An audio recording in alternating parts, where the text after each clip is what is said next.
The sun rose slowly over Dar es Salaam, casting a pale orange glow on the empty streets. Normally, by morning, the city would be alive. Taxis honking, school children walking in groups, and vendors calling out to sell chapati, mangoes, and tea. But this morning was different. The air felt heavy. The streets were silent. Only the distant hum of army trucks broke the calm.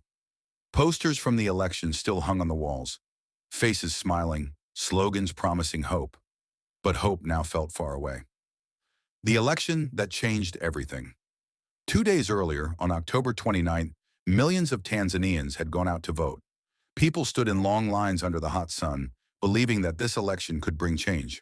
For many, it was a chance to speak after years of silence. Old men leaned on walking sticks. Mothers carried babies on their backs. Everyone was proud to take part. "This is our future," said one young man in Mwanza, proudly showing his inked finger. When the counting began that night, radios crackled with results. The ruling party, Chama cha Mapinduzi, CCM, was taking a strong lead. The president, Samia Suluhu Hassan, was ahead by a large margin. At first, some people cheered, but others frowned. "How can that be?" they whispered. "Too many opposition candidates were stopped from running. Too many results don't add up." By morning, disbelief had turned into anger. The protests begin. In Dar es Salaam, Dodoma, Arusha, and other towns, people poured into the streets. They waved flags and carried handwritten signs that said, "Haki yetu," our right. They wanted answers. They wanted truth. Old men stood beside young boys. Women led chants. It was meant to be peaceful, a cry for justice. But then police trucks appeared. Officers in helmets lined the streets. Some carried shields, others rifles. Tear gas filled the air, and people started to run. Screams echoed through narrow alleys. Smoke rose above markets. Mothers shouted their children's names, trying to find them in the confusion. By evening, dozens were injured, and many feared that lives had been lost. Soldiers in the streets. The government reacted quickly. The president spoke on television, her face calm but firm. She told citizens to remain indoors and said the violence must stop. She promised that peace would return, but she also warned that order would be restored by all means necessary. The army was sent into major towns. Trucks rumbled through the streets. Young soldiers stood with rifles at every junction. A curfew was announced. Schools were closed. The internet went dark. For most people, that was the moment fear truly began. The silence spreads.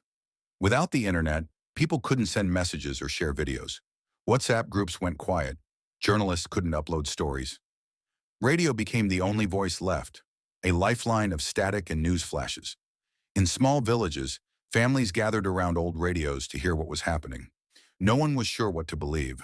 Some said hundreds were dead, others said only a few. But everyone knew the same truth. Their country had changed overnight. The people's pain. In Arusha, a young man named Juma told a neighbor, "I marched for peace, not war." He showed the bruise on his arm where he was hit with a baton. In Tanga, a mother cried quietly. Her son had gone to protest and had not returned. In the capital, Dodoma, students were trapped in their dormitories. They had exams coming, but the schools were closed. Markets were empty, food prices rose, and buses stopped running. In Dar es Salaam, one shopkeeper said softly, "We love our country, but we are afraid to speak. Even the walls have ears." The world watches far away.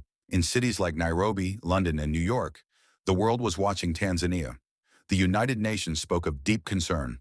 Amnesty International demanded that the government stop using force. The African Union sent messages urging dialogue before things got worse. Foreign journalists tried to enter the country, but many were stopped at the airport. Diplomats called for calm. Yet inside Tanzania, the silence continued. A country stands still. The unrest began to hurt the economy. The Tanzanian shilling lost value. Business owners couldn't open their shops. Farmers couldn't sell their crops. Tourists canceled their trips to Zanzibar and the Serengeti. At Dar es Salaam port, ships waited in the harbor because workers couldn't come to load goods. The city that once buzzed with trade was now quiet, waiting. Whispers of hope. But even in the silence, hope refused to die. In one village near Morogoro, a pastor gathered people to pray for peace. In another town, young volunteers handed out food to families trapped by curfew. On a small radio station that still worked, a host said softly, "We are one people. We can disagree, but we must not destroy each other." Slowly, these small acts of kindness began to shine through the darkness. Night falls on a waiting nation. As the sun went down on October 31st, the sky over Tanzania turned a deep red. Fires burned in some places, candles burned in others.